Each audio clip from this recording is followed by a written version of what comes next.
નમસ્કાર દર્શક મિત્રો, નયા ભારત ન્યૂઝમાં તમારું હાર્દિક સ્વાગત છે। હું છું મનસુરી શેરબાનુ। વડોદરા જિલ્લાના પ્રસિદ્ધ યાત્રાધામ ચાંદોદ ખાતે આજથી 10 દિવસીય ગંગા દશહરા મહોત્સવનો પ્રારંભ થયો છે। પ્રથમ દિવસે વિસ્તારના ધારાસભ્ય શૈલેષ મહેતા સહપત્ની પૂજન અર્ચન અને દિવ્ય આરતીમાં જોડાયા હતા।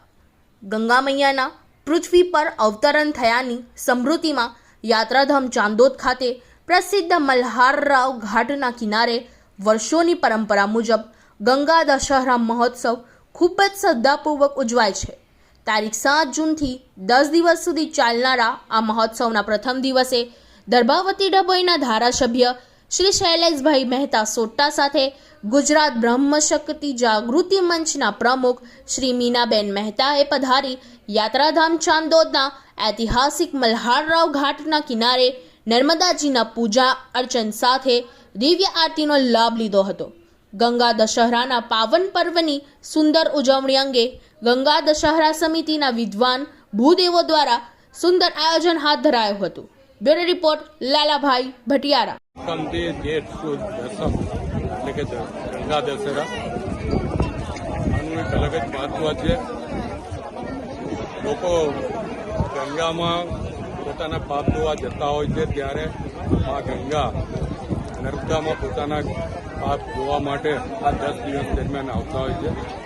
અને આ પ્રસંગે નર્મદા કાંઠાના તમામ ગામોમાં બહુ ઉત્સવની રીતે ઉજવાય છે। આરતી થાય છે, નર્મદા અને મા ગંગાની પૂજા લોકો દ્વારા કરવામાં આવે છે। અને ખાસ કરીને આ વિસ્તારના બ્રાહ્મણો ખૂબ જ રંગે ચંગે આ પ્રસંગને ઉજવતા હોય છે।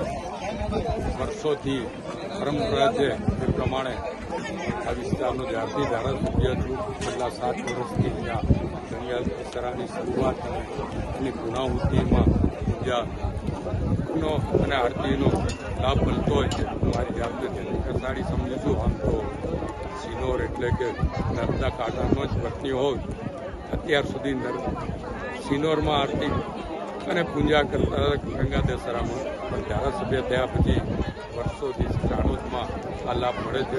હું આ વિસ્તારના તમામ નાગરિકો માટે મા નર્મદા અને મા ગંગાને પ્રાર્થના કરું છું કે ડભોઈ વિધાનસભામાં આવતા તમામ નાગરિકો પર એમની કૃપા વરસાવતા રહે અને તમામને સુખ शांति समृद्धि पर नर्मदे। इस वीडियो को लाइक करें, हमारे चैनल को सब्सक्राइब कर बेल आइकन जरूर प्रेस करें